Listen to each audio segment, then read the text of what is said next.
अस्सलाम वालेकुम dear students. आज हम लोग मिस्ट्री 10th क्लास की पंजाब बोर्ड का चैप्टर 15 जो है वाटर वो पढ़ेंगे। इससे पहले हमने चैप्टर नंबर जो 14 था वो कवर किया था। आज हम 14 स्टार्ट करेंगे, ठीक है।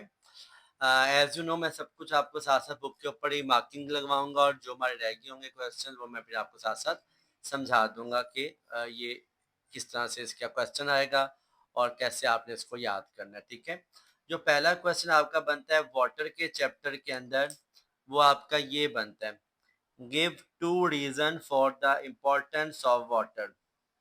ठीक है, पानी की दो रीजन लिखें कि पानी हमारे लिए क्यों इम्पोर्टेंट है। तो ये आपका क्वेश्चन है, give two reason for the importance of water. ये पहला हमारे पास चैप्टर का शॉर्ट क्वेश्चन बनता है। पहली बात उसका ये फर्स्ट पॉइंट है। पहला पॉइंट क्या है, it is an essential and major component each and every living cell. हर जानदार के लिविंग सेल के अंदर पानी जो है वो एक इम्पॉर्टेंट पार्ट जो है वो प्ले करता है, ठीक है। तो पहला पॉइंट क्या है कि ये बहुत एसेंशियल है और मेजर कंपोनेंट है हर लिविंग सेल का। जैसे कि ह्यूमन बॉडी जो है वो 70% वाटर की बनी हुई है, तो ये 70% का रेशियो है, ये हमारे पास क्या आ जाएगी, इसकी एग्जाम्पल आ जाएगी। इसके बाद एमसीक्यू भी इसका बन सकता है हमारे पास। सेकेंडली दूसरा पॉइंट हमारे पास क्या है, इट प्रोवाइड एनवायरनमेंट। ये एक ऐसी एनवायरनमेंट प्रोवाइड करता है जिसमें तमाम पौधे और जानवर जो है वो जिंदा रह सकते हैं, यानी कि पानी के बगैर जानवर पौधे कोई जिंदगी नहीं है, ठीक है। तो ये इसका दूसरा पॉइंट हो जाएगा। तो ये मेरे पास शॉर्ट क्वेश्चन बन गया पहला, give two reason for the importance of water. इसके बाद नीचे आ जाएंगे अक्रेंस ऑफ वाटर पे। ये भी आपका अलग से शॉर्ट क्वेश्चन, इसमें एमसीक्यू बहुत ज़्यादा जो उठाता है बोर्ड। पानी कहाँ पाया जाता है, हमें ऑलरेडी मालूम है कि पानी ज़मीन का 75% एरिया कवर करता है, बाकी 25% पे हम लोग रहते हैं, ठीक है। तो इसमें अब जो टोटल पानी है अगर उसको मान लें 100%, तो टोटल पानी के 100% का 97% पानी जो है वो कहाँ पाया जाता है, ओशंस के अंदर पाया जाता है। ये आपके सामने इसका पाई चार्ट बना हुआ है, इसे पाई चार्ट कहते हैं जो सर्कल में होता है, ठीक है। तो 97% वाटर जो आपका पाया जाता है ओशन के अंदर, जो रिमेनिंग 3% है उसका 2.1% आपके ग्लेशियर आइस कैप्स के अंदर है, उसका 0.6% ग्राउंड वाटर है। ये कौन सा पानी है ग्राउंड वाटर, ये आपका वो पानी है जो कि कैनाल्स और रिवर्स के अंदर है। कैनाल, रिवर्स और लेक्स में जो पानी है वो ग्राउंड वाटर कहलाता है, जो कि टोटल पानी का 0.6% है। एटमॉस्फेरिक वाटर जो है हवा में पानी नमी होती है वो 0.001% है। और इनलैंड वाटर ये वो पानी जो हम जमीन के अंदर से निकालते हैं मोटर लगाकर, पंप लगाकर या कुआं खोद कर, ठीक है। That is inland water. सिर्फ ये वाला पानी जो है वो क्या है हमारे लिए पोर्टेबल है। यहाँ पे एक वर्ड लिखा हुआ नीचे, पोर्टेबल है, इस्तेमाल के काबिल है। बाकी सारा पानी क्योंकि बहुत नमकीन होता है, खारा पानी होता है, उसमें ज़रात होते हैं, इम्प्योरिटीज़ होती हैं, जिसकी वजह से हम उसको यूज़ नहीं करते। हम सिर्फ टोटल पानी का 0.2% जो है वो पोर्टेबल है, जो पीने के काबिल है, पीने के इस्तेमाल करते हैं हम लोग, ठीक है। तो ये मेरे पास आज एक short question, occurrence of water. Next page पे आ जाएंगे, फिर हमारे पास प्रॉपर्टीज ऑफ वाटर है। अच्छा, प्रॉपर्टीज यहाँ पर तो लिखी हुई है ये 6 प्रॉपर्टीज, ठीक है। लेकिन जो इसका ऊपर पैराग्राफ है ये प्रॉपर्टीज में शामिल है, यहाँ से भी आपकी 2-3 प्रॉपर्टीज बन जाती हैं। कैसे, ये पहली प्रॉपर्टी क्या है, वाटर 2 एलिमेंट का बना होता है, कौन कौन से, ऑक्सीजन और हाइड्रोजन का। पानी के अंदर ऑक्सीजन और हाइड्रोजन के दरमियान कोवलेंट बॉन्ड होता है, ठीक है, और ये एक मॉलिक्यूल बन जाता है, इसलिए इसको नाम लिखा है मॉलिक्यूल। कि एक एटम होता है ऑक्सीजन का और 2 एटम होते हैं हाइड्रोजन के, तब आपका एक पानी का मॉलिक्यूल बनता है H2O। ये इसका फार्मूला, ठीक है, 2 हाइड्रोजन और 1 ऑक्सीजन। इसके बाद है, ये क्लियर है, बिल्कुल साफ होता है, कलरलेस, कोई रंग नहीं होता है इसका, ऑर्डरलेस, इसकी कोई खुशबू भी नहीं होती पानी की, टेस्ट, इसका कोई टेस्ट भी नहीं होता, ठीक है। जो टेस्ट आपको पानी का फील होता है पीते हुए, उसमें पाए जाने वाले मिनरल्स का जायका होता है। अगर हम प्योर वाटर लेंगे, डिस्टिल वाटर, तो उसका कोई टेस्ट नहीं होता, ठीक है। It is neutral to litmus. ये लिटमस पेपर इसमें हम ऐड करते हैं तो उसका कोई कलर शो नहीं होता, न्यूट्रल है। फ्रीजिंग पॉइंट इसका 0 डिग्री है, बॉइलिंग पॉइंट 100 डिग्री है। डेंसिटी इसकी 1 ग्राम पर cm³ एट टेम्परेचर 4 डिग्री। इसका मतलब है कि टेम्परेचर को बढ़ाने और काम करने पर डेंसिटी चेंज हो जाती है। सिर्फ 4 डिग्री पर टेम्परेचर जो है वो टेम्परेचर पर डेंसिटी जो है वो 1 ग्राम पर सी एम क्यूब होती है। पानी एक्सलेंट सॉल्वेंट है, तमाम आयनिक और मॉलिक्यूलर कंपाउंड्स को डिसॉल्व कर लेता है। नेक्स्ट में आता है हीट कैपेसिटी। ये क्या होती है? हीट कैपेसिटी कहते हैं हीट बेयरिंग कैपेसिटी, यानी कि पानी कितनी हीट एनर्जी को एब्जॉर्ब करने की एबिलिटी रखता है, that is called the heat capacity. और ये जो है तमाम दूसरे लिक्विड से 6 टाइम ग्रेटर है, इवन रॉक से भी इसकी ज़्यादा होती है, जिसकी वैल्यू 4.2 जॉल पर ग्राम पर केल्विन है। ठीक है, पानी रिस्पॉन्सिबल होता है for keeping earth temperature limits. ये पानी जो है हमारे अर्थ के टेम्परेचर की नैरो रेंज बनाने में बहुत हेल्पफुल है। अगर पानी ना हो तो इतना टेम्परेचर ड्रॉप कर जाए, इतना इंक्रीज कर जाए कि यहाँ पर हर चीज़ मेल्ट और फ्रीज कर जाए। Otherwise day temperature would be too high, दिन में इतना टेम्परेचर ज़्यादा हो जाए कि आप उसको बियर ना कर सकें, और रात को इतना फॉल कर जाए कि हर चीज़ यहाँ पर फ्रीज कर जाए। हीट कैपेसिटी आपका अलग से भी शॉर्ट क्वेश्चन पेपर में आ सकता है, ये अलग से शॉर्ट क्वेश्चन मार्क कर लो। ऐसे ही पानी की अगली क्वालिटी है कैपिलरी एक्शन। ये भी हमारे पास अलग से जो है शॉर्ट क्वेश्चन पानी का पेपर में आ सकता है। It has high surface tension, पानी की बहुत ज़्यादा होती है टेंशन सरफेस के ऊपर, इतनी कि ये इजीली जो है वो अप हिल पे जा सकता है, यानी कि आप पानी को अगेंस्ट द ग्रेविटी मूव कर सकते हो। ये रूट्स ऑफ द प्लांट्स और लीव्स ऑफ द प्लांट से अपर पार्ट तक जाता है, from the roots to the leaves. और ये पानी जो है इसी प्रॉपर्टी से पौधे सर्वाइव करते हैं। आप देखो जितना मर्जी जो है वो 50-60 मीटर अगर लंबा दरख्त है, तब भी उसकी जो लास्ट पे टिप है और जहाँ पे पत्ते पाए जाते हैं वहां तक पानी पहुंच जाता है bye means of capillary action. इसके बाद नेक्स्ट हमारे पास क्वेश्चन है, तो ये आपका क्वेश्चन मुकम्मल लॉन्ग क्वेश्चन में आएगा, और शॉर्ट में आपको ये 2 क्वेश्चन आ सकते हैं, हीट कैपेसिटी और कैपिलरी एक्शन। और वैसे भी ओवरऑल आपको ये वाला क्वेश्चन जो है वो शॉर्ट में भी आ सकता है, राइट 2 और 3 प्रॉपर्टीज ऑफ वाटर। इसके बाद अगली जो प्रॉपर्टी है पानी की, वो है मेरे पास वाटर एज सॉल्वेंट। पानी एज अ सॉल्वेंट कैसे काम करता है? तो इसमें हमें मालूम है पानी ऑलमोस्ट तमाम सब्सटेंस को डिसॉल्व कर लेता है, either they are ionic compound और मॉलिक्यूलर कंपाउंड्स। लेकिन एक सेक्शन है कुछ नहीं भी होता, जैसे कि पेट्रोल और ऑयल पानी में डिसॉल्व नहीं होता क्योंकि वो नॉन पोलर है। पानी पोलर है तो पानी पोलर सब्सटेंस को डिसॉल्व करेगा। इस पूरे पैराग्राफ में हमारे पास जो है वो 3 हेडिंग्स बनती हैं। पहली तो आ जाएगी पोलर नेचर ऑफ वाटर, उस पर ये आप लिख देंगे। ठीक है, तो यहाँ पे आपकी हेडिंग आएगी partial charges, partial charges on water. तो पानी के ऊपर क्या होते हैं? पार्शियल चार्जेस होते हैं। पानी में एक हाइड्रोजन ऑक्सीजन है ना हमारे पास, तो ऑक्सीजन पर क्या चार्ज होता है? नेगेटिव। हाइड्रोजन पर क्या चार्ज होता है? पॉजिटिव। तो ये जो पॉजिटिव और नेगेटिव चार्ज है पानी के ऊपर, जो कि पार्शियल चार्ज है, ये उस पर बनाता है ion dipole force of attraction, जिसकी वजह से वो तमाम दूसरे आयनिक कंपाउंड को, जैसे कि NaCl है, KCl है, सोडियम सल्फेट है, पोटेशियम क्लोराइड है, सोडियम क्लोराइड है, इन सब को ये डिसॉल्व कर लेता है। इसका प्रिंसिपल क्या है, ये यहाँ पे आगे इसकी डायग्राम बनी हुई है, ये मैं आपको फर्दर एक्सप्लेन करता हूँ ड्रॉ करके भी। ठीक है, अब बेटा ये देखें, हमारे पास ये एक पानी का मॉलिक्यूल है, सेंटर में आ गया ऑक्सीजन और साथ आगे 2 हाइड्रोजन, और पानी के पास 2 लोन पेयर भी होते हैं ऑक्सीजन के, और ये 2 क्या हैं? बॉन्ड पेयर हैं। ठीक है, अब इस पे क्या चार्ज है? हाइड्रोजन पर पार्शियल पॉजिटिव चार्ज है, और क्योंकि ओ के पास लोन पेयर पे क्या चार्ज है? पार्शियल नेगेटिव चार्ज है। अब जब इस पानी के मॉलिक्यूल में आप सोडियम क्लोराइड ऐड करते हो NaCl, तो सोडियम पे क्या चार्ज होता है? पॉजिटिव। और क्लोरीन पे क्या चार्ज होता है? नेगेटिव। ठीक है, अब ये जो पार्शियल नेगेटिव और पॉजिटिव चार्ज है, ये बेसिकली हेल्प करता है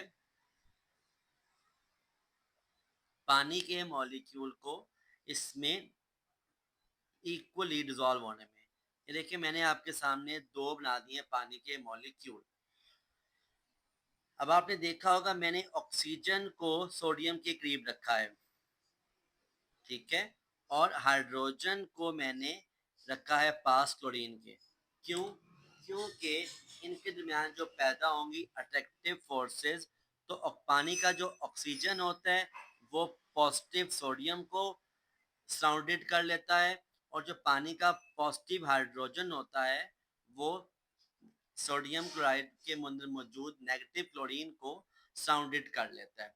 ठीक है, इस तरह से आपने नोटिस किया होगा कि अगर आप एक चम्मच नमक डालते हैं पानी के अंदर, एक गिलास पानी में या 2 गिलास पानी के अंदर, तो आपको जो जायका पहले सिप में आएगा वही आपको आएगा इन द लास्ट सिप, क्योंकि ये पूरे पानी में इक्वली जो है डिवाइड हो जाते हैं सोडियम और क्लोराइड के आयंस, और ये प्योरली सॉल्युबल हो जाते हैं। ठीक है, कुछ चीज़ें सॉल्युबल नहीं भी होती, जैसे कैल्शियम सल्फेट है, जिप्सम है, वो हल नहीं होता, लेकिन जो आयनिक कंपाउंड और मॉलिक्यूलर कंपाउंड पानी में हल हो जाते हैं वो कंप्लीटली जो है वो साउंडेड हो जाते हैं बाय द वाटर मॉलिक्यूल, तभी आपको उसका इक्वल टेस्ट जो है आता है। तो ये आप इजी सिंपल डायग्राम ड्रॉ कर सकते हैं।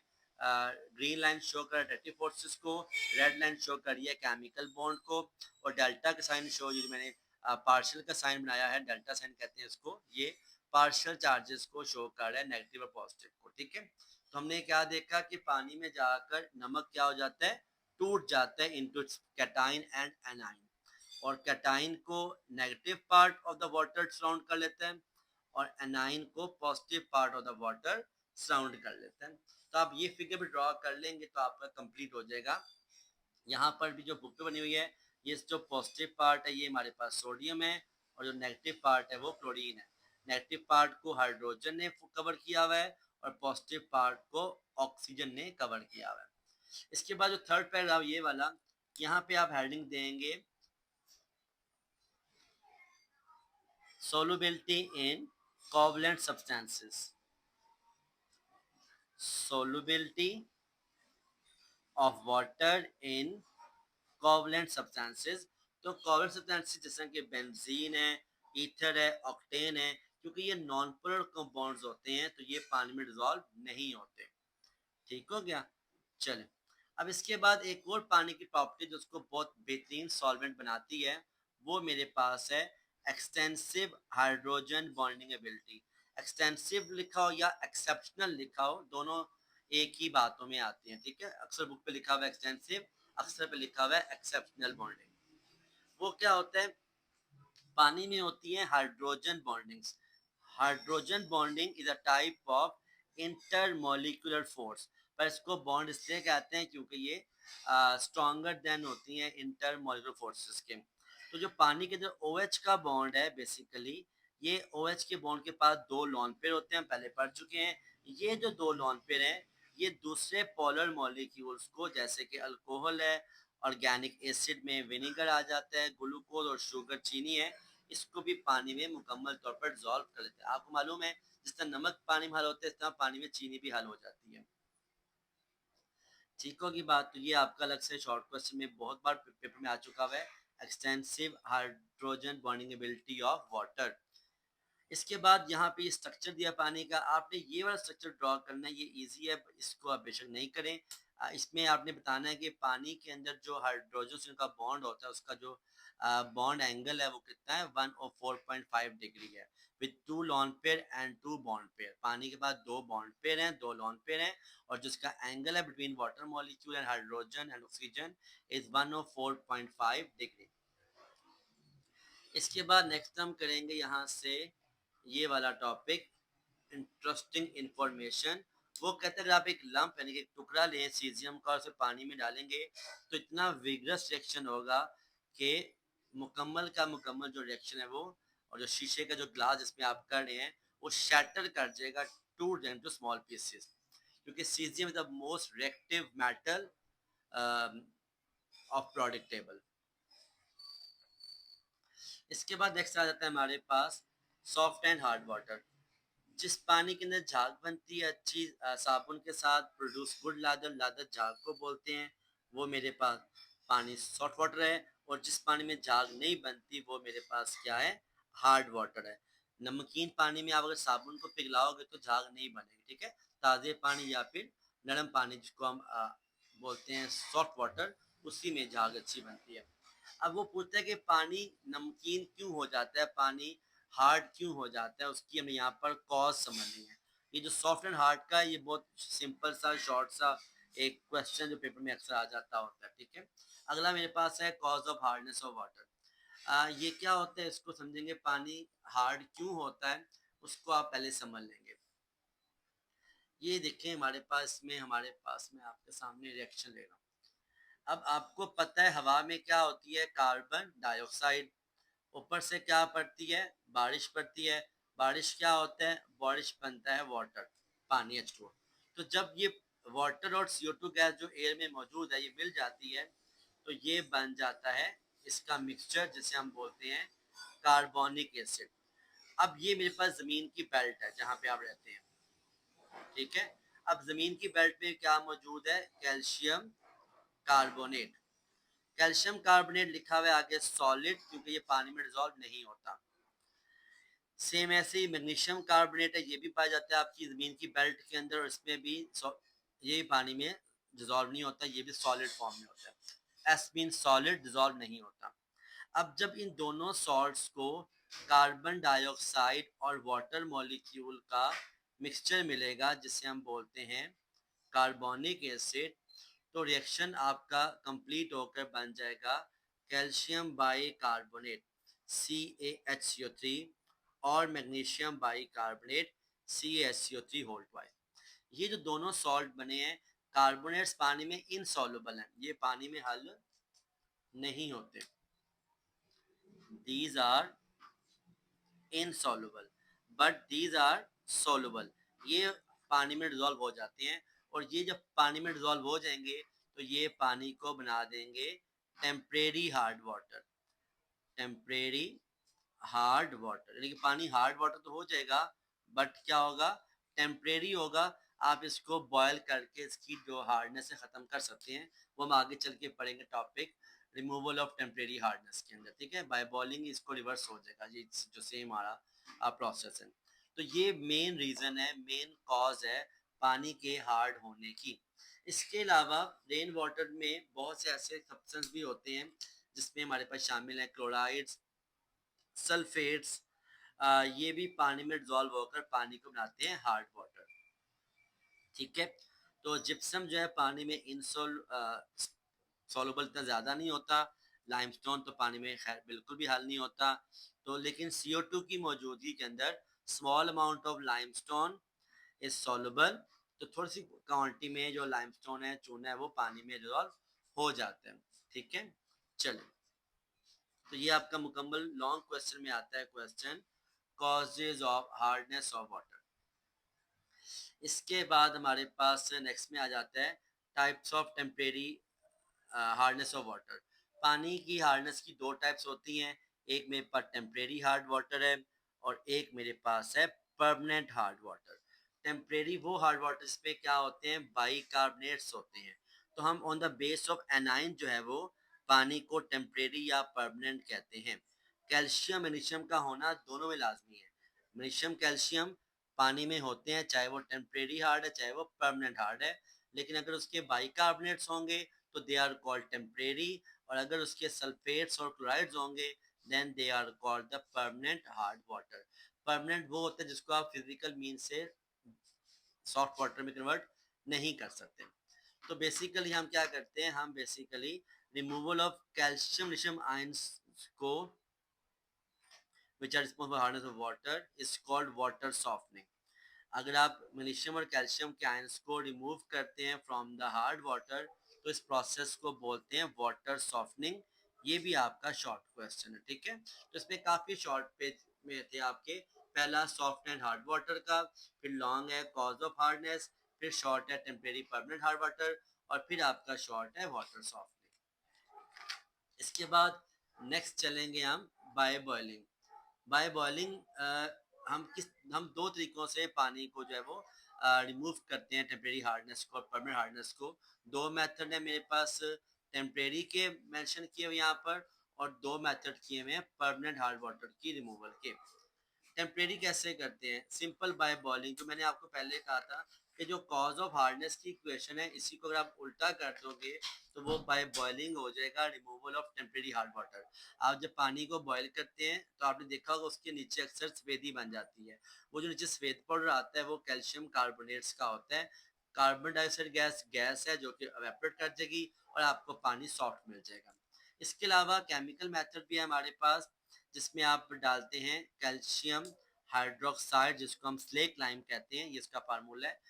तो स्लेक लाइम अगर हम ऐड करते हैं सोल्यूशन की फॉर्म में इन टेम्परेरी हार्ड वाटर, तब भी मेरे पास पानी सॉफ्ट हो जाएगा और जो कार्बोनेट्स हैं वो नीचे बैठ जाएंगे in the form of precipitate. क्या होता है precipitate? Undissolved particle of solution.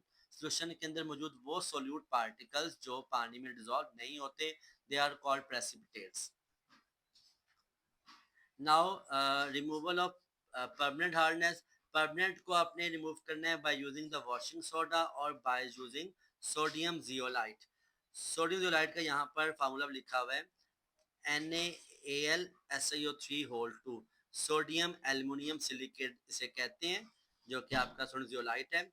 और फार्मूला वॉशिंग सोडा है मेरे पास सोडियम कार्बोनेट Na2CO3, इसे हम बोलते हैं वॉशिंग सोडा। ठीक है, अगर सोडा वॉशिंग आप ऐड करेंगे टेम्परेरी हार्ड वाटर के अंदर तो मेरे पास कैल्शियम कार्बोनेट है जो कि नीचे बैठ जाएगा और सॉलिड की फॉर्म में in the form precipitate. Sodium sulphate dissolve रहेगा जिसको हम बाद में फर्दर प्रोसेस करके रिमूव करके पानी को सॉफ्ट कर लेते हैं। सेम ऐसे ही हमने यहाँ पर पहले ही कहा था कि वाटर सॉफ्टनिंग क्या होती है। वाटर सॉफ्टनिंग होती है removal of calcium and magnesium ion. तो यहाँ पे हम कैल्शियम आयन मैग्नीशियम आयन को रिमूव करते हैं बाय एडिंग वॉशिंग सोडा, और यहाँ पर हम कैल्शियम आयन को रिमूव करते हैं बाय एडिंग सोडियम जियोलाइट, क्योंकि सोडियम जियोलाइट बन जाएगा कैल्शियम जियोलाइट जो कि नीचे बैठ जाएगा इन द फॉर्म ऑफ रेसेंस और प्रेसिपिटेट, और बाकी हमारे पास रह जाएगा सल्फेट जो उसमें डिजॉल्व रहेगा। ठीक है, अब ये कैल्शियम जो जियोलाइट होता है इसे हम रीऑब्टेन कर लेते हैं वापस बाय एडिंग NaCl। नमक ऐड करेंगे पानी के अंदर तो ये बन जाएगा सोडियम जियोलाइट, और इसको अब अगेन जो है वो री अचीव कर लेते हैं। ये रिसाइकल प्रोसेस है हमारे पास। फिर इसके बाद है डिसएडवांटेज ऑफ हार्ड वाटर। इसके नुकसान क्या हैं? सबसे पहले क्या है कि हार्ड वाटर बहुत ज़्यादा क्वांटिटी में सोप कंज्यूम करता है। दूसरी बात क्या है? Drinking hard water cause stomach disorder, आपका मैदा खराब हो जाता है। देन है हमारे पास हार्ड वाटर अगर हम यूज़ करेंगे इन द स्टीम इंजन, तो क्योंकि स्टीम इंजन पानी को बॉयल करके स्टीम बनाता है और स्टीम से उसकी टरबाइन चल रही होती है, तो वो नीचे बहुत ज़्यादा छोड़ेगा precipitate salt of calcium and magnesium, जिससे अंदर स्केल्स बन जाएंगे, रस्टिंग स्टार्ट हो जाएगी। और जब स्केल ज़्यादा हो जाएंगे इन द बॉयलर तो उससे जो है वो इंजन आपका एफिशिएंसी कम हो जाएगी, और ज़्यादा होने पर आपका बॉयलर बर्स्ट भी कर सकता है, तबाह भी हो सकता है, फट सकता है आपका। ठीक है, चलिए यहाँ तक था हमारे पास ये हाफ चैप्टर कंप्लीट हुआ, पार्ट वन। रिमेनिंग चैप्टर के लिए आप पार्ट टू जो है उसका देखें। जज़ाकल्लाह खैर, अल्लाह हाफिज़। Thank you for your presence. अल्लाह हाफिज़।